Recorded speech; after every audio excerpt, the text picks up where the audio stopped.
Hello hello, welcome back to my YouTube family. तो कैसे हैं आप लोग? आई होप कि आप सब बढ़िया होंगे और अपने अपने पढ़ाई में लगे हुए होंगे। तो दोस्तों, एक बार मैं फिर हाजिर हूँ आपके अपनी यूट्यूब चैनल नियरेस्ट क्लासेस पर। तो दोस्तों, आज की क्लास स्टार्ट होने से पहले मस्त होके बैठिएगा, चौड़े होके बैठिएगा, स्टेज फ्री होके बैठिएगा, क्योंकि तुम्हारा भाई एक बार फिर आया है एक और तबाही लेक्चर के साथ। दोस्तों, तो हमने जो है कि देखिए, आज का जो पहले हमारा टॉपिक समझ लेते हैं। आज हम लोग पढ़ेंगे क्या? आज का हमारा एकदम बेसिक, मतलब जीरो से, जिसको कुछ नहीं आता, टेंस नहीं आता, उसको पता ही नहीं है, जो 3, 4, 5, 6 किसी भी क्लास का है, सबको समझ में आएगा। बिल्कुल बेसिक से बताऊंगा, ठीक है? तो एंड तक जरूर देखिएगा। देखिए, अभी तक हमारा जो क्या था, अभी तक हमने पढ़ा क्या था? हमारा टेंस चल रहा था। हमने सोचा क्लास 10 वालों का केमिस्ट्री पढ़ाएंगे, लेकिन देखा ग्रामर का बहुत ही ज्यादा डिमांड था, इसलिए हमने ग्रामर को ही लेकर आए हैं। और कल से पास्ट इंडेफिनिट टेंस हमारा शुरू हो जाएगा। और आज हम जो जो क्या पढ़ेंगे कि टेंस पढ़ने से पहले ऐसी कौन कौन सी चीजें हैं, उसको जान लेना चाहिए, खासकर पास्ट टेंस में। जो थर्ड फॉर्म, सेकंड फॉर्म, ठीक है, फोर्थ फॉर्म, ये क्या होते हैं, सब्जेक्ट क्या होता है, वर्ब क्या होता है, ऑब्जेक्ट क्या होता है, सब बिल्कुल बेसिक से आप लोग आज बताएंगे। और कल से आपका पास्ट इंडेफिनिट टेंस का लेक्चर नंबर 1 आएगा। ओके जी, तो चलिए शुरू करते हैं बिना किसी देरी के। देखिए देखिए, मैंने हेडिंग भी डाल दिया है मोटा मोटा सा, कि कोई भी टेंस पढ़ने से पहले ये जरूर जान ले कि सब्जेक्ट, ये यस क्या है, ये वी क्या है, और ये ओ क्या है। ओके जी, देखिए, जो हमारा सब्जेक्ट होता है, देखिए, हम लोग कोई भी वाक्य बोलते हैं, उसमें 3 काम बहुत ही मेन रोल होता है, और एक तो बहुत ज्यादा मेन है, मैंने आपको बताया है, जिसको हम लोग नमक कह रहे थे, बोले तो हेल्पिंग वर्ब। देखिए, सबसे पहले देखिए, ये समझिए, ये है सब्जेक्ट, फिर है हमारा वर्ब, फिर ऑब्जेक्ट। मतलब हम लोग कोई भी कार्य बोलते हैं, कोई भी चीज बोलते हैं, कोई भी वाक्य बोलते हैं, उसमें 3 रोल का ज्यादा मायने रखता है।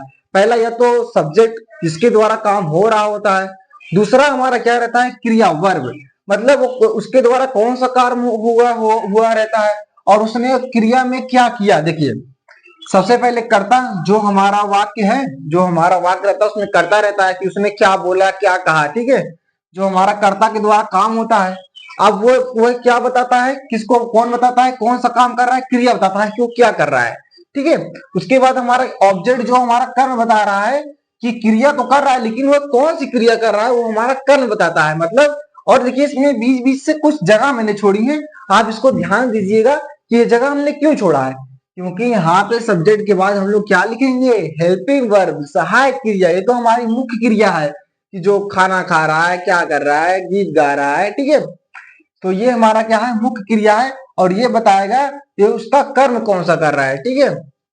ओके जी, देखिए, तो हमारा सबसे पहले क्या होता है? सब्जेक्ट, फिर वर्ब होता है, फिर ऑब्जेक्ट।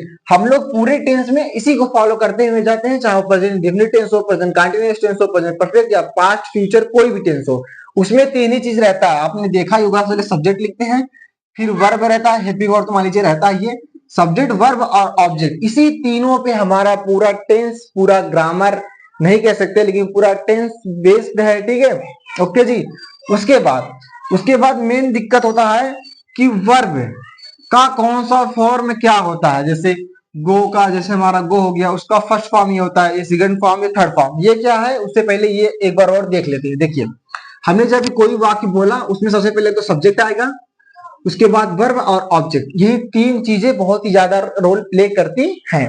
उसके बाद सब्जेक्ट का मतलब होता है कर्ता, मतलब जो हम वाक्य बोलते हैं, उसमें क्या रहता है? किसी कर्ता के द्वारा होता है, कोई नाउन रहता है, कोई ह्यूमन रहता है, कोई मानव रहता है, कुछ भी हो सकता है, उसके द्वारा कार्य होता है। फिर उसके बाद वो क्या करता है? क्रिया करता है।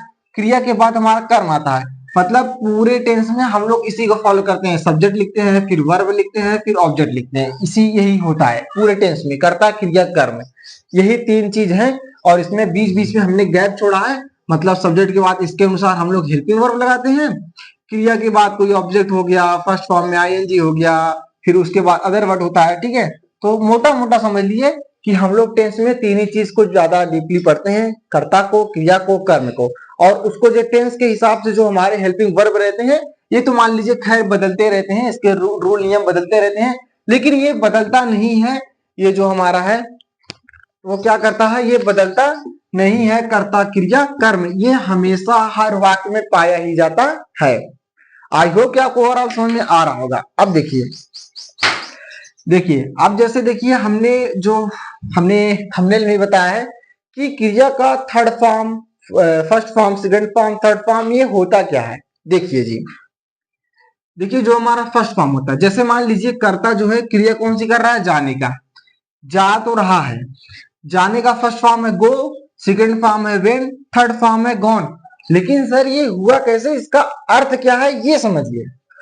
गो का मतलब होता है जाना, ये हमारा प्रेजेंट टेंस को इंडिकेट करता है, प्रेजेंट टेंस को।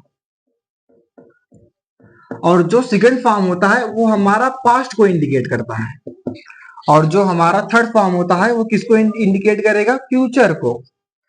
ये यह दर्शाता है कि जो हमारा क्रिया है वो फर्स्ट फॉर्म का क्रिया गो जो है ये प्रेजेंट फॉर्म में होता है, प्रेजेंट फॉर्म के लिए प्रयोग किया जाता है। और जो हमारा वेंट होता है ये पास्ट टेंस के लिए यूज करते हैं, और जो हमारा गॉन है उसको हम फ्यूचर के लिए यूज करेंगे। ओके जी, आई होप कि आपको समझ में आ रहा होगा। आप देखिए, तो हमने इसका अर्थ क्या है, इसका मतलब क्या हुआ। तो गो का मतलब जैसे, गो का मतलब जाना, जैसे वह जाता है, वह गया है, देखिए वह गया है तो वहां पे गो हो जाएगा। वह गया था तो वो हमारा पास्ट हो गया, तो वहां पे सेकंड फॉर्म लगाएंगे। वह जाएगा, लास्ट में क्या आ रहा है, गा आ रहा है, फ्यूचर, इसका मतलब हम लोग क्या यूज करेंगे, फॉर्म गॉन का यूज। तो सीधा सीधा ये समझिए, जो हमारा ये फर्स्ट फॉर्म, सेकंड फॉर्म और थर्ड फॉर्म है, वो जो जितने भी हमारे फर्स्ट फॉर्म होते हैं ये सब प्रेजेंट को इंडिकेट करते हैं। और जो सेकंड फॉर्म होते हैं वो ज्यादातर क्या, मोस्टली मतलब पास्ट टेंस को इंडिकेट करते हैं। और जो हमारे थर्ड फॉर्म होते हैं वो फ्यूचर को इंडिकेट करते हैं। ये इससे ये पता चलता है कि ये जो ऑब्जेक्ट है, जो हमारा क्रिया है, सॉरी क्रिया है, वो किसको इंडिकेट कर रहा है, ये कार्य किसमें हो रहा है, वर्तमान काल में हो रहा है, भूतकाल में हो रहा है कि भविष्य काल में हो रहा है। तो यही है। तो हमने ओवरऑल क्या समझा कि हम कोई भी पूरे टेंस में बस तीन चीज ऐसा रहता है जो फिक्स रहता है। मतलब सबसे पहले कर्ता, फिर क्रिया, फिर कर्म। मतलब कोई कुछ बदले या ना बदले, लेकिन ये फिक्स रहता है, ये हर चीज में पाया जाएगा। इसको हर चीज को इसको फॉलो करना ही करना है। सब्जेक्ट तो रहेगा ही, सब्जेक्ट के जब करता रहेगा तभी क्रिया करेगा। अब जो क्रिया करेगा उसकी चीज पे क्रिया कर रहा है तो वो हमारा कर्म बताएगा, ठीक है। लेकिन जो हमारा ये रहता है हेल्पिंग वर्ब, जो बीच बीच में मैंने डेस लगाया है, ये हेल्पिंग वर्ब हर टेंस के अलग अलग होते हैं, ये बदलते रहते हैं, लेकिन सब्जेक्ट, वर्ब और ऑब्जेक्ट नहीं बदलते। ओके जी। फिर हमने क्या किया कि हमने बताया कि जो हमारा फॉर्म होता है, मतलब first form, second form, third form, ये होता क्या है। तो हमने एग्जांपल लिया, जैसे गो मतलब जाना, जैसे वह गया है लास्ट में हार है, इसका मतलब प्रेजेंट टेंस को इंडिकेट कर रहा है। वह गया था तो ये हमारा क्या हो गया, पास्ट टेंस को, ये प्रेजेंट टेंस को इंडिकेट कर रहा है, ये प्रेजेंट पास्ट टेंस को इंडिकेट कर रहा है। लेकिन गॉन, वह जाएगा, ये हमारा फ्यूचर टेंस को इंडिकेट कर रहा है। तो सीधा सीधा ये समझिए, आप कुछ मत समझिए, बस इतना समझिए कि जो हमारा फर्स्ट फॉर्म होता है वो प्रेजेंट को इंडिकेट करता है, जो सेकंड फॉर्म होता है वो पास्ट को इंडिकेट करता है, जो थर्ड फॉर्म होता है वो फ्यूचर को इंडिकेट करता है। मतलब फ्यूचर के बारे में। इससे ये जो अगर कहीं पे भी फर्स्ट फॉर्म आ जाए, समझ लीजिए प्रेजेंट की बात कर रहा है, प्रेजेंट में बात हो रही है। सेकंड फॉर्म आ जाए तो समझ लीजिए पास्ट की बात हो रही है। थर्ड फॉर्म आ जाए तो फ्यूचर की बात हो रही है, भविष्य की बात हो रही है। आई होप कि आपको यहाँ तक समझ में आ गया होगा। तो ऐसे ऐसे में कुछ जो फर्स्ट सेकंड थर्ड फॉर्म है जो हमारे खासकर पास्ट टेंस में यूज होंगे, जो नेक्स्ट डे से अगले दिन से चलेंगे, तो इसे आप कहीं से भी लिख लीजिए। अभी हम कुछ लिखा देते हैं, ठीक है। आई होप कि आपको ओवरऑल समझ में आ गया होगा। और अगर आपको हमारा ये लेक्चर पसंद आया, वीडियो को लाइक करिएगा, चैनल पर न्यू तो चैनल को सब्सक्राइब करिएगा, और अपने दोस्तों के पास शेयर जरूर कीजिएगा, जना वो भी इस बात को समझ पाए, बिल्कुल बेसिक से वो भी, और उसका कोई भी डाउट ना हो। क्योंकि अगर इतना नहीं समझते हैं तो टेंस पढ़ने में बहुत ही दिक्कत हो जाता है, ठीक है। आई होप आपको समझ में आ गया होगा। तो मैं कुछ अब आगे चल के कुछ और लिखा देता हूँ, ठीक है।